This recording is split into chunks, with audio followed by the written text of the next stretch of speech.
For more than 20 years, I saw that power and money. So in the end, I wanted it. And maybe it was the worst mistakes I did in my life. What happened when you guys got shot? How did it go down exactly?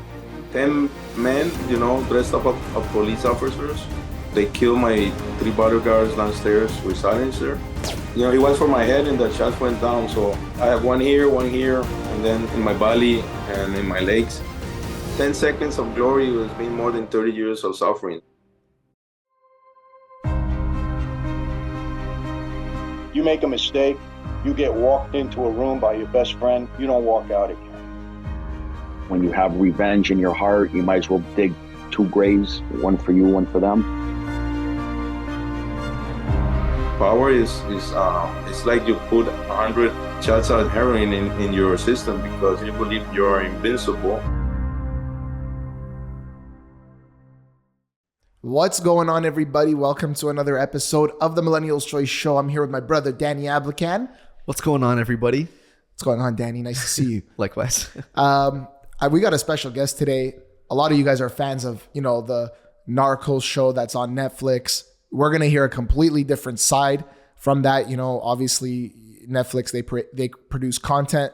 We're producing content, and we got a very special guest in the house today. So I want to introduce to you guys. He is the son of Miguel Rodríguez, who was one of the bosses of the Cali Cartel. And when the brothers and Miguel went to prison, this gentleman here took over the actual Cali Cartel. So I want to introduce to you guys and welcome to the show, William Rodriguez Abadia. He is the son of Miguel Rodriguez. William, welcome to the show.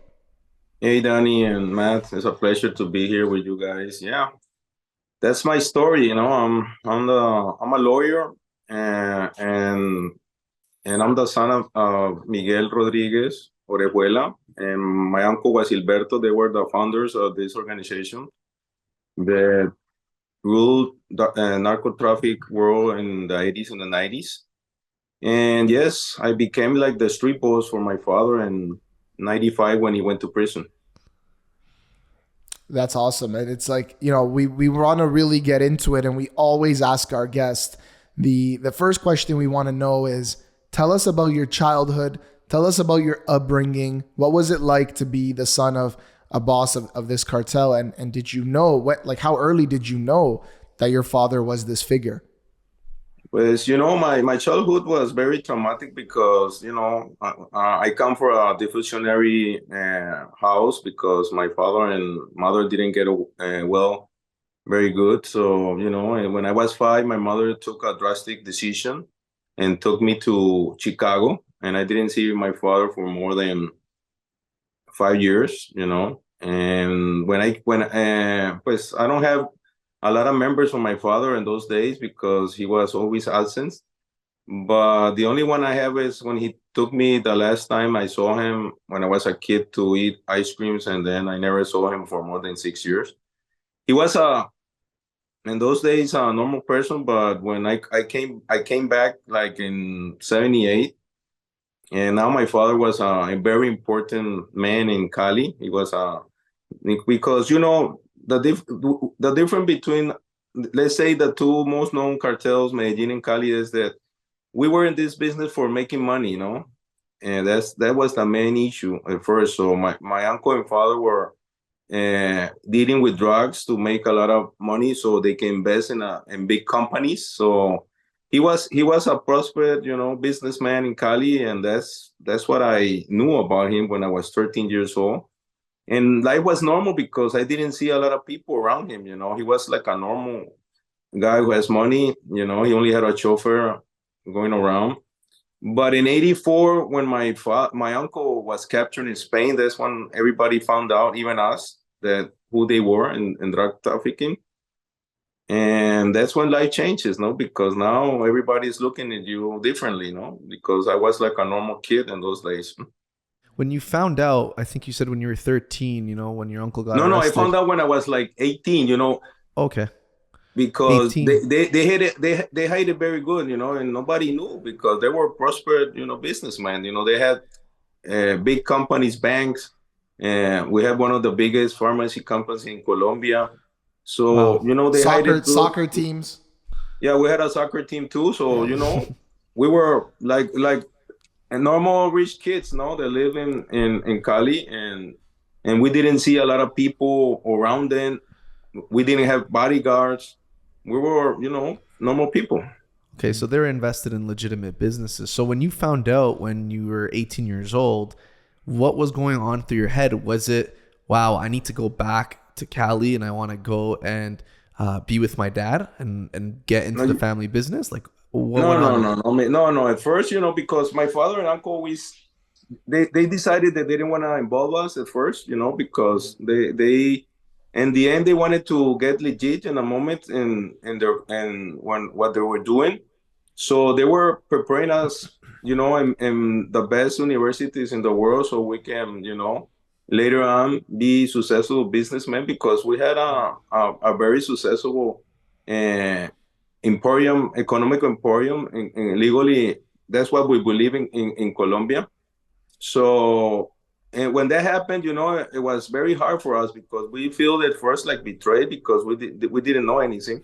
But in the end, it was our family, you know, and we were treated good, and we had everything we wanted if we studied. And it was my father, it was my uncle, it was suffering, all those that moment, that situation. So that made our family most closely. But at first, it was shocking because you know people started watching, seeing you in different, no, like you know talking in your back. So, I don't know, it was mentally, I don't know, you know, but everything changed it a little bit. But in the end, it was my family, and I couldn't leave them. I have to be by their side. So do you have, you know, any other cousins and things like that from your uncle's Yeah, side? no, my family is a very big one. You know, my uncle had like seven kids, and my father has like eight. So you know, we're a big family, and they had three brothers more, and three sisters, and one brother more. So that it's a very big family. Big family. And with respects to the prime of the cartel, call it, how much money were they bringing in every week or every month from the drug business? But in those days, I cannot tell you. But you know, in when my uncle was in prison, my dad, you know, obtained something incredible. He spent a fortune in corruption in Spain and obtained bringing my father from Spain to Colombia because in those days, United States wanted him because he already had some indictments in America. So what I know is in when my uncle came out in '88, there was like the most prosperous moment of the Cali Cartel. They had like 100 million each one in cash. They had a lot of money in the banks, and we had companies that were a lot of money. So, but this is like the Godfather, no? When really you wanna get legit, something comes in that scenario. And then Escobar came out, you know, came against us. So life changes when that happens because, you know, you have to change your values to fight a monster like Escobar. Wow. So from what you're telling us, William, it sounds like they were very organized. They were very family oriented, and they had this desire and this goal and plan to go legit with all the businesses that they were investing in. But we don't really, I don't think we see too much of that in the shows, like in Narcos and things like that. So, and I know you had a problem with Netflix, I think, right? And yeah, I'm suing Netflix for you know all that bad information they put out there. If you see Narcos 3, you know I'm a lawyer. I'm not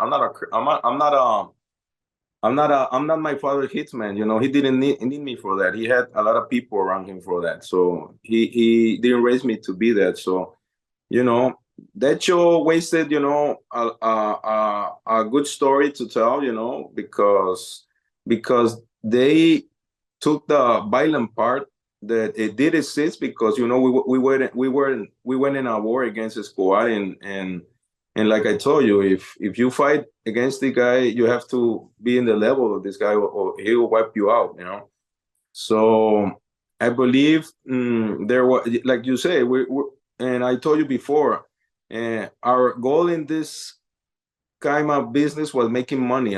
So, you know, we didn't care about if Danny or Matt are doing money, we don't care. We're doing our stuff. Don't mess with us. We don't get in your way. You don't get in our way. That's the way we live our life. And but then we had this problem with Escobar, and everything changed because values, you know, are are now different because, you know, you have to fight this guy. You have to be in the level of what this guy, you know, is capable to do. And, you know, this guy blew a plane with 107 people on board. So you imagine, it's a miracle that I'm talking here to you guys. So when you mention Escobar, obviously that's like a very well-known figure. What was the reason behind the conflict? Was it just territory, or like when did you guys realize like this guy's a real threat? Well, look. The problem with Escobar is it's not about, because, you know, this they make the movies make all this stuff you know, that you run the 80% of the market. That's not the truth, because there were so many people. If I wanted, I can tell you 20 people that were involved that were sending the same amounts of drugs to United States in those days. You know, nobody controlled 80%. Nobody controlled the market. The fight was because this guy decided to go and war against the state, and, you know, he done a wave of violence, and he wanted to help him. No, he want us to join him and spend money on his side, and that's the way we saw it. We saw it, you know, our beliefs were that we could do it through corruption. You know, he wanted violence, we did it through corruption. That was the main difference between us, and we didn't get in the game. So he felt betrayed by us, and then he, you know, decided to target us. So I guess your father and your uncles were of the opinion like low key in terms of the drug business, of course, and no heat. We don't want heat. Violence brings heat to the organization. So let's just pay these people off and we'll get what we want. That was kind of the approach. Yeah, that's what we told the guy, you know, because they made my father met with the guy a few times, and he told him, no, you fight your war, we'll fight ours, our way. Don't worry. At the end was the same thing, because, you know, in the end, we were trying to bribe politicians to get the laws that we wanted, you know, to be able to continue being out there, no? And this guy wanted to, you know, he went in a vantage against Colombia is a country that is run by 10 families, you know, and they've been in power for more than 100 years. And Escobar made a big mistake in 92. He decided to go in politics, and these guys, you know, if you start stepping on their feet, they're gonna leash their dogs and go for you. So that's what happened to Escobar. But this guy, you know, ego was so big, and he decided he's gonna put these families in his, and he started violence that, you know, Colombia suffered in 80 and 90 was, you know, incredible. The way this guy, you know, killed a lot of politicians. He kidnapped a lot of people close to these families, and he put bombs everywhere. So that's the way the guy achieved most of the gold, you know, because he did it. He put those families in their knees in the 90s, starting the 90s. But in the end, ego, you know, betrayed him again. And when he was in jail, he made, I believe, his worst mistake. He killed two of his most closely allies to rob them 20 million for them. And then everybody, you know, took the back on him and went to Cali and joined us. And those people knew the way he operated. And then he was dead in a year and a half. Yeah.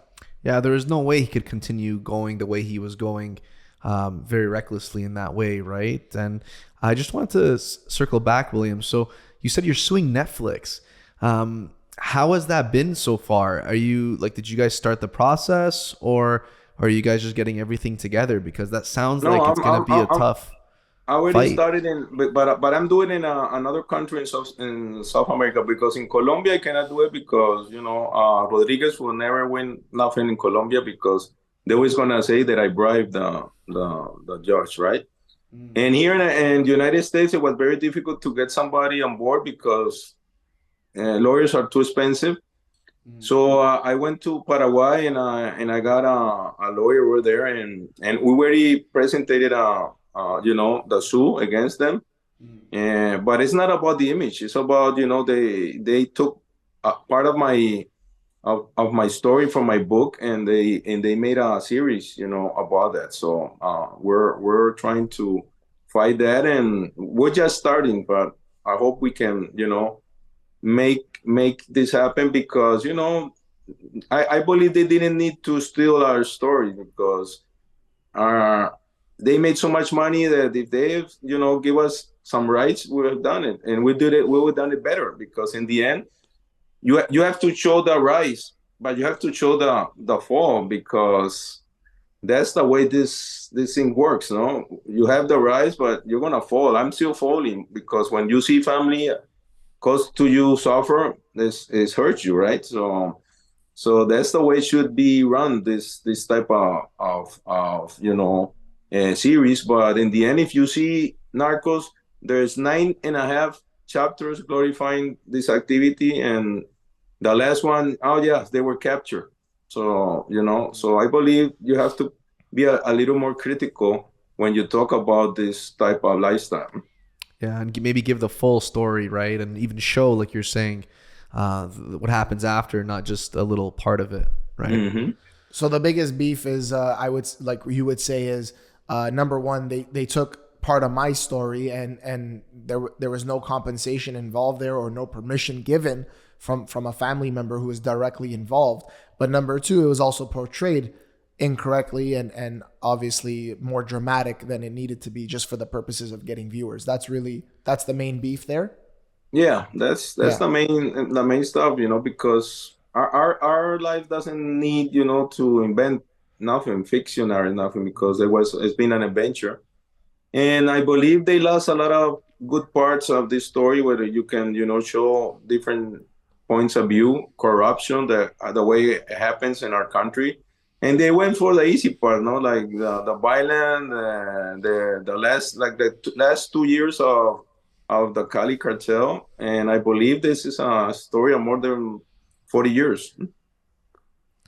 Wow, that's interesting. Hopefully, obviously everything goes well. Hopefully you guys are able to get something for all your efforts and for your family. So it's interesting. It's not only about the money, because money comes and goes, but in the end is like they're doing this to a lot of people. They're taking the life of people and doing whatever they want because they hide through that. This is the how I don't know how you say it in English. It's like free press, like media. Yeah, free press and all that. So I believe it's not that way because you cannot come and destroy the person because if you see the character in Narcos 3, they started 6 months earlier saying that this guy was going to be William Rodriguez in the series. And if you see that guy is a maniac. He wants to kill everybody. Wow. And that's not who you were.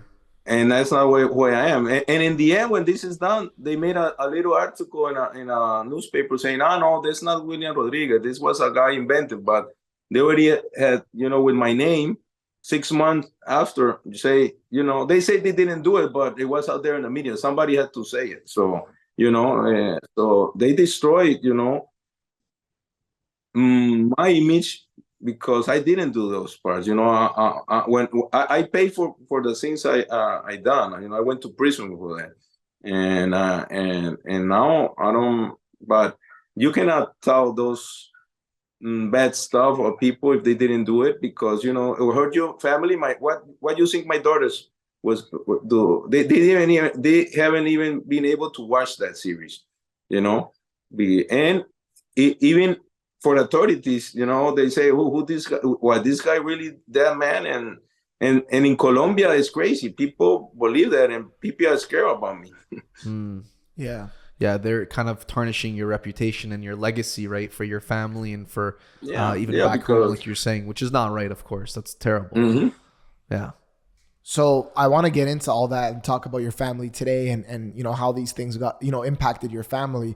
But just let's go back a little bit. So your father and your uncles, they go to prison, and then now you're made in charge. Like, who made that decision to put you in that seat as boss, in that role as boss? And but I told you, my father didn't want me to get involved, but when my father was, when Escobar died, then they became nobody. In the end, nobody won that war, and because Escobar was dead, but then my father became the number one, target for the American authorities, and I believe he should have surrendered when that happened, but ego is a bad enemy you have inside of you. And he believed he was untouchable, and nobody is untouchable, And in 2 years, he was in prison, and the Cali Cartel was almost destroyed. Everybody was running or in jail. So he called me. He was captured, and 3 days after, he called me and told me, "Hey, son, I need you." So I went and talked to him, and he told me, "I didn't want this life for you, but I need you now. I need you to help me in my defense and the corruption, because there are going to be a lot of projects that the Americans are trying to push on Congress, and I need you to be in top of that and run my money." So, everybody in the end is their mind is built where you're born, right? The surrounded where you're born is where your mind is built. And for all that, where I remember for more than 20 years, I saw that power and money. So in the end, I wanted it, and he gave me that opportunity. I took it, and maybe it was the worst mistakes I did in my life, but in the end, I didn't care, because I wanted to help my dad. I wanted him to see me what I was worth, and I started that, and then I started, changing, because when you touch power, things, is very complicated. Power is it's like you put 100 shots of heroin in your system, because you believe you're invincible, and then you start changing and start losing what really is valuable. I was almost losing my wife, my kid, because I didn't care about anything. I only care about power. So just out of curiosity, when you're paying off, these politicians, like, what does a payout look like to pay off one of these politicians to get what you want? Roughly. Well, let me tell you, let's make an example of Congress. When I used to run Congresses in Colombia, I told this before, nobody believes it, that there are three types of politicians. One that's worth $5,000. That's the one I only want for the vote. I want his vote, to vote something. The other one is worth like 25,000. And those days, no, because he's the guy who has like 10 or 15 guys that follow him. And the other one is the most expensive one, is the guy who knows how to talk, how to convince people. He's worth like $200,000. So that's like an example that how it used to work in those days, I think the most crazy thing I did in my life is go to Congress with a load of $500,000, and in there start bribing congressmen. So that's crazy. This was a crazy lifestyle. So you went shopping for congressmen that day. Almost. The other thing is when we watch these shows, it's the congressman or the president or whoever's involved in the corruption is usually really scared of the trafficker.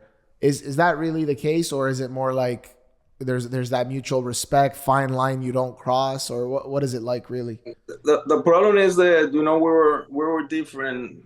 No drug dealer is different and better than another one, but we run things differently.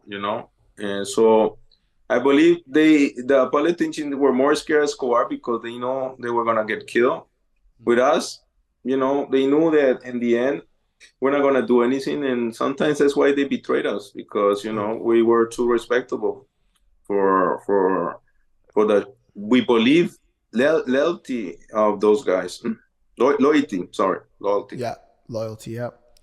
So before we move any further, there was an assassination attempt on your life, and you got shot 8 times, and you survived, but your friends and your security guard died. There was a total of 4 people at your table, I believe. Correct me if I'm wrong. But Was this during when you were a boss, or exactly when was this? Yeah, that's when I was a boss because I was like the head of the politician part, so I had a lot of power. So there was another organization that was coming up. There was the North Valley Cartel, and man, I don't understand why people want to be number one in this type of business. They want the spotlight, and these guys, saw us as a threat, and so I was sitting down with one of our men who ran the street in Cali, and he was there with me, and two of my best friends were sitting with me, and outside there were three bodyguards. So six people died that day, and God decided that I was the one who had to survive. It was very difficult because one of the most hard things in my life is going out to those mothers and tell them that I'm so sorry, because I believe they believe that they were killed because of me, right? So it was a very traumatic moment in my life. What happened? Like when you guys got shot, was it a drive-by, or like how did it go down exactly? We were in a restaurant and having lunch there, and this guy followed us there, and it was like 10 men, dressed up of police officers, and they killed my three bodyguards downstairs with silencer, and we didn't hear nothing. And then four came in, and we were finishing our lunch, and something was crazy that day. I felt something strange, and I called my wife and say, "Hey, love, how are you? I love you." Like I was saying goodbye to her, right? Because in the end, I should die. I should have died that day. I lost more than a half of my blood in my system. But like I told you before, God decided that He wanted me to live. So that's why it was something crazy. I don't know why He saved me. And I'm a miracle of God. Well, Why do you think he saved you? I don't know. Maybe He wants me to give a different message that is out there. That's what I'm trying to do. I'm trying to tell kids that this is not the answer and this is not the way.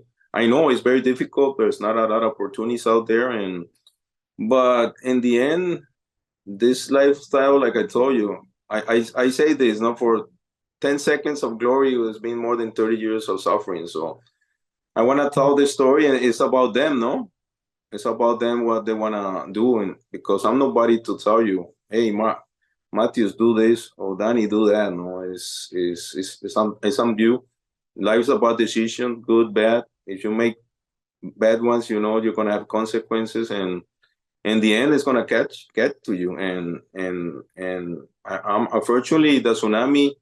I survived it. No, some people don't survive, and so it's about your decisions to change your attitude against life, through life. yeah, for sure. And I was just gonna ask, so when they shot you guys and shot you, did they think you were dead and they just left? Yeah, no, Or I played that.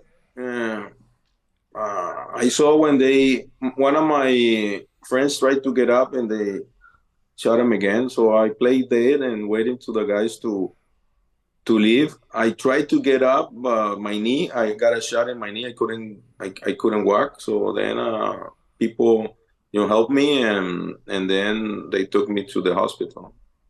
So I heard from one of your interviews you were mentioning that when the ambulance got there, they took one of your either the security guard or your friend who was shot in the head. They thought he was No, still alive.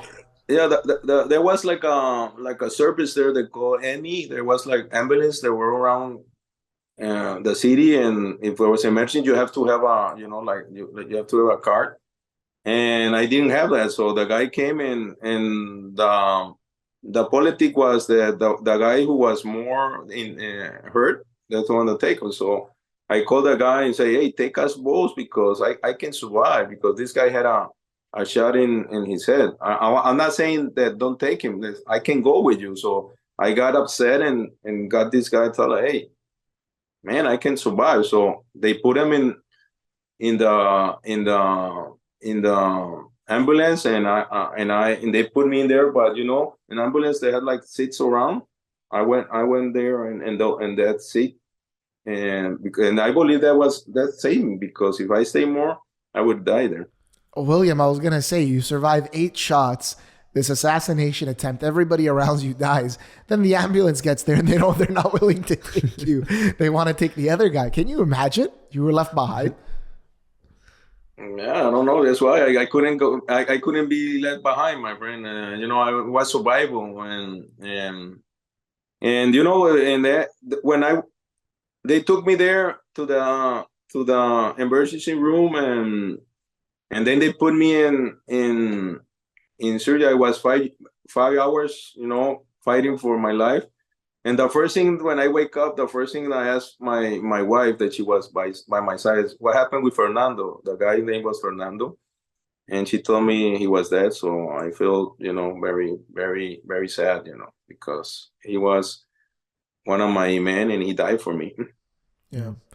Sorry, just one more thing, Danny. So when you saw them, people who tried to assassinate you, they were dressed up as, all of them were dressed up as police officers, 10 of them? No, they had the badges. Oh, okay. Police badges, they were, so that, yeah, no, what saved me, that when the guy came for me, I tried to get up, and the guy, he was for my head, and the shots went down. So I have one here, and then in my belly and in my legs, and that's what saved me. And then when you finally get to the hospital, you're in surgery, but you're obviously, your life is still there's threat, because if they know you're alive, they're gonna come to the hospital, right? But and immediately, my family sent a lot of people to the hospital. It was crazy, because when I was recovering from this, I was like a month in the hospital.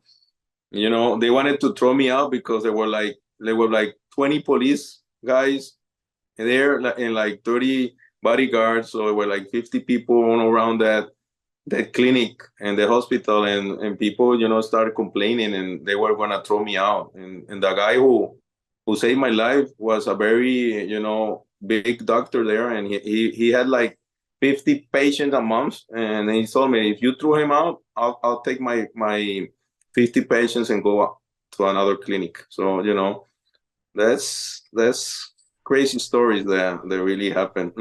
Wow, it's good the doctor was there to at least have your back and support you, right? So that the hospital. Yeah, he was a very, he was, when I saw that guy, I remember I saw him after that like 3 times. And when I saw him, it was like seeing God. I went to I'm not so emotional, but I went to the guy and hugged him everywhere I saw him, because the guy saved my life. For sure, definitely. And after that, when that happened, were those guys that shot you still looking for you? Like, or did they think you were dead? Yeah. Like, what'd you guys do about that? Did you retaliate? The advantage of this is that I survived, because if I wouldn't survive, maybe there wouldn't be peace, because, my father will, going to war. But the second thing that I said, because immediately when I wake up, my dad calls my wife, and then he asked me how I am, and I tell you, hey, father, because I knew what's going on, because I was in the street. I knew these guys now run the police, so it was a suicide to go and fight against them. So I told my father, hey, father, I'm alive. Think about the family, because we were a lot of, what I told you before. There were a lot of people that were not bandits. There were people, business people, my cousins, my brothers, people that didn't know, how to handle the street. So in the end, there'll be a massacre against us. So the best thing is in the moments was, make peace. And my father heard me, and he did. Those people went to prison. They told something that they think that I believe that they didn't know I was there. They were going for the other guy I told you, the guy who ran the people in the street. But in the end, they knew I was there, because they were following us from a place that they knew I was there. So when they make peace, they go to jail, and then your father gives up the territory. Is that kind of how it works? No, they made the peace. They made some arrangements between them, and things started to look like normal, but it was very difficult on those days because I found out what fear was. So every day, when I went to the street, I was gambling my life, or I'm gonna get killed by these maniacs, or or I'm gonna go to prison. So that was a very scary, moments of my life. Those from 96 until 2002 that I have to go in hiding for more than 4 years. I believe it was a very stressful era, days in my life. And when did you like go to jail, and what were the charges for, and how long were you in jail? But look, this is crazy. When I was shot, like a month later, they put the first indictment here in the United States. A witness said that I was the new guy in charge, but in those days there were no extradition, so I was safe. So I wanted to fly away. I wanted to go to Argentina and live there because I knew what I told you before was gonna happen with me. Maybe I'm gonna get killed. But then I get this extradition order against me, and if I put a foot out of Colombia, I'll be put in prison again. And so now I'm trapped, but I knew that sooner or later they're gonna put the extradition again. So in '97, they put a tradition again, and for things not they cannot send you over here for things from the past. So I was safe there, but I knew in those days they're gonna put some charges on me, So in 5 years I was charged again, but fortunately again God was there, and I avoided being captured, and then I went hiding for more and running for more than 4 years with $2 million on my head. The American government wanted me bad because I was like the bridge to bring my father and uncle over here, because they needed me to indict me, so to say that I was running them for them and then bring them to the United States too. So overall, the time that you spent in prison was a few years, or? No, I was running 4 years. That was worse than being in prison. And then I surrendered in 2006 when my father and uncle are already over here in the United States. And I do 5 years because my father helped me, He took blame for a lot of stuff. And in the end, the government value my help too, Okay. And was that, William, when you decided, you know what, I don't want to be involved with any of this kind of stuff anymore, when you started going on the run, or was that after you came out of jail? No, when was that I time? believe when I was shot, I started, this process of change because what I told you, I felt scared, and I knew I was doing illegal stuff that I was gonna get, I was gonna jail. I was very frightened in those days, but every day I went to the street, I had to put, my antifaz and went out and try to survive. And I started a process. It was very difficult because, like you said, if you cut with the change for the past, you're gonna go back. I wanted to leave, but in the end, every time they needed me, they called me. Hey, William, I need you to do this. Boom, I come back, right? So when I went to hiding, I said I'm gonna wait because I knew in the end what the Americans wanted. My father and my uncle, they were saying that it was my problem, that it was, maybe they wanted me, but I know, they were afraid to die in a prison, like my uncle died like a year ago. Today is, I believe, 31st. My uncle died the 31st of last year. Our in prison. condolences. Our condolences. So in the end, I was losing time, they were gaining time, but in the end, I had to give them that opportunity.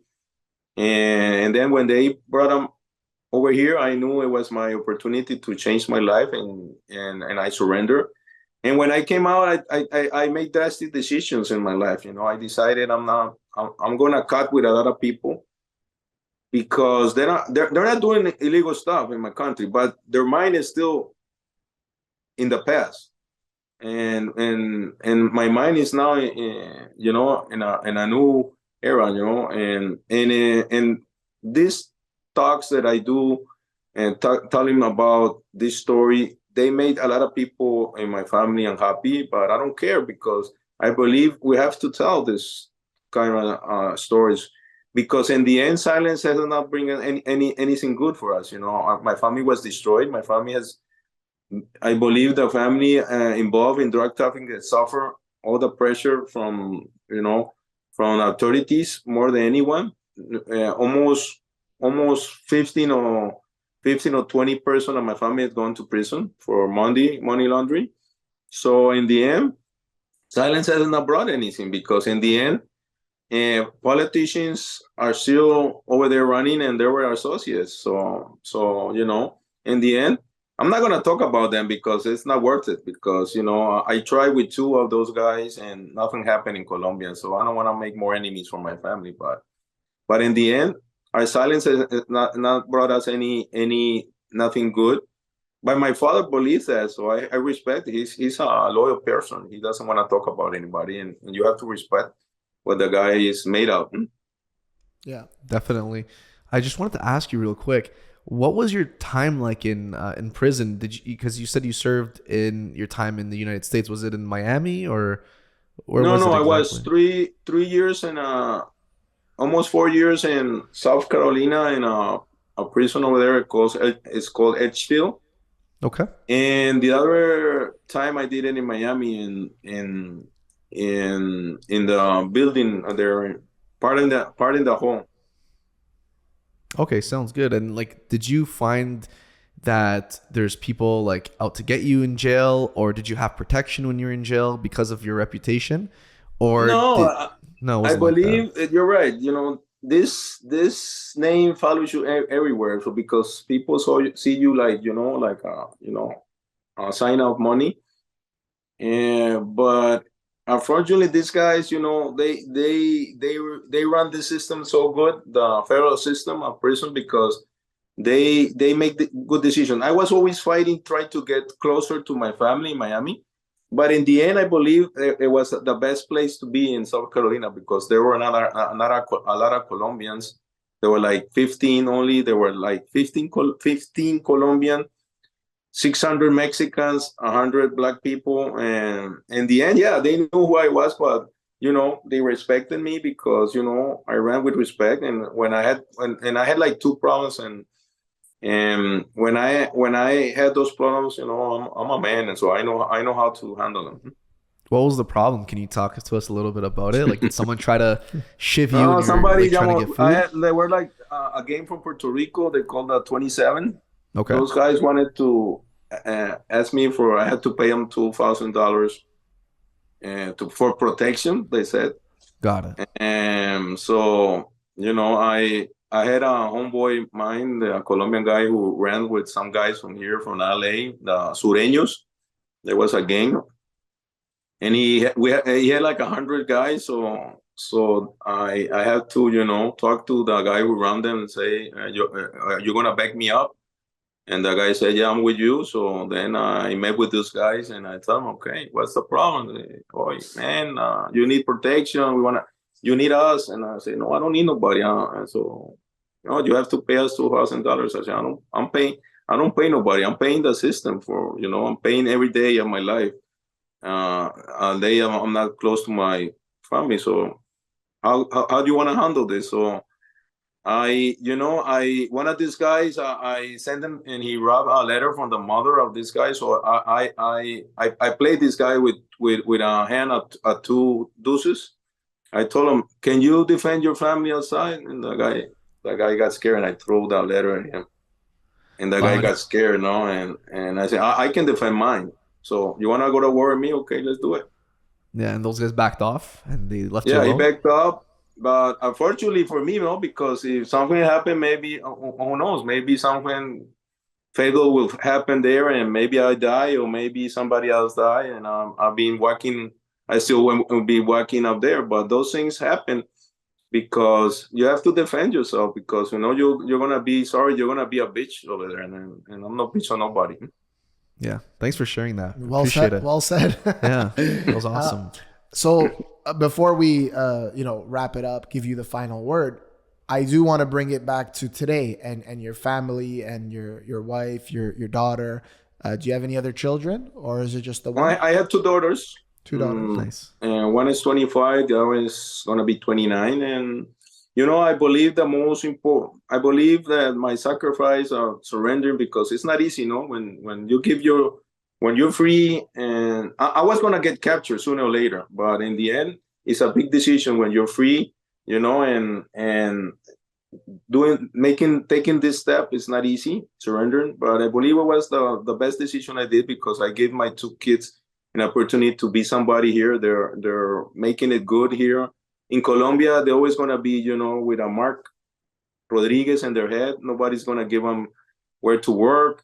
Everybody's going to be, talking about them. And here nobody knows, and they're very, very successful women.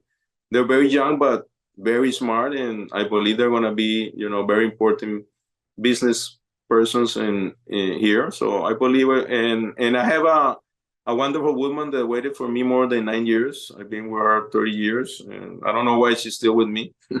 But, I'm going to share something more with you guys. When the policeman, the guy who was running the things against us here in Miami, the guy is Kaserowski, name.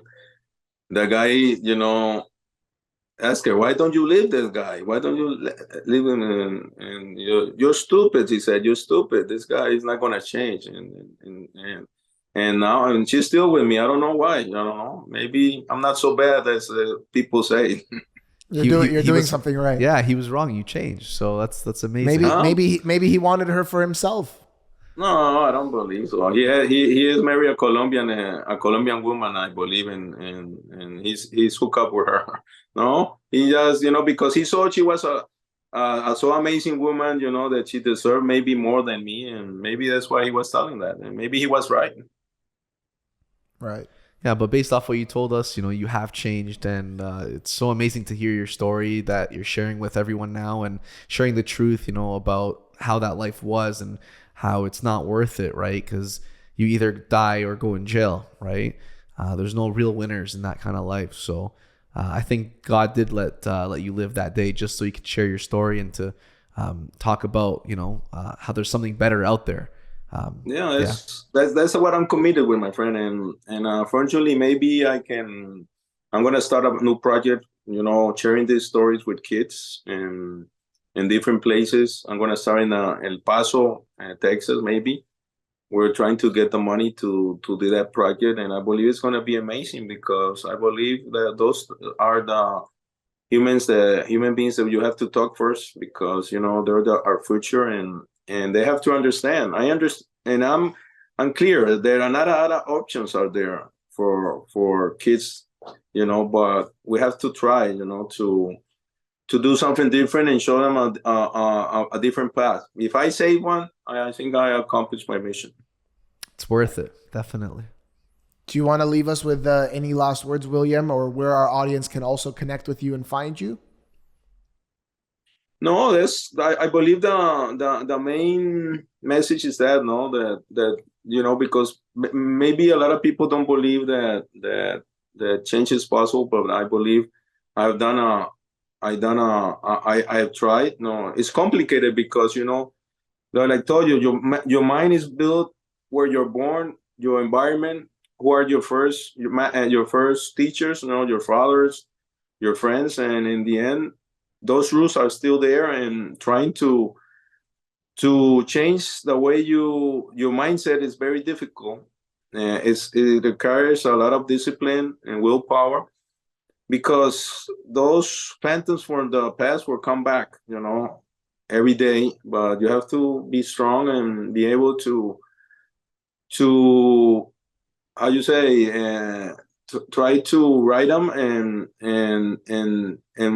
win the fight against them. And not only like a guy like me, people are suffering out there with different addictions, like drugs, liquor, toxic relationships, and I believe if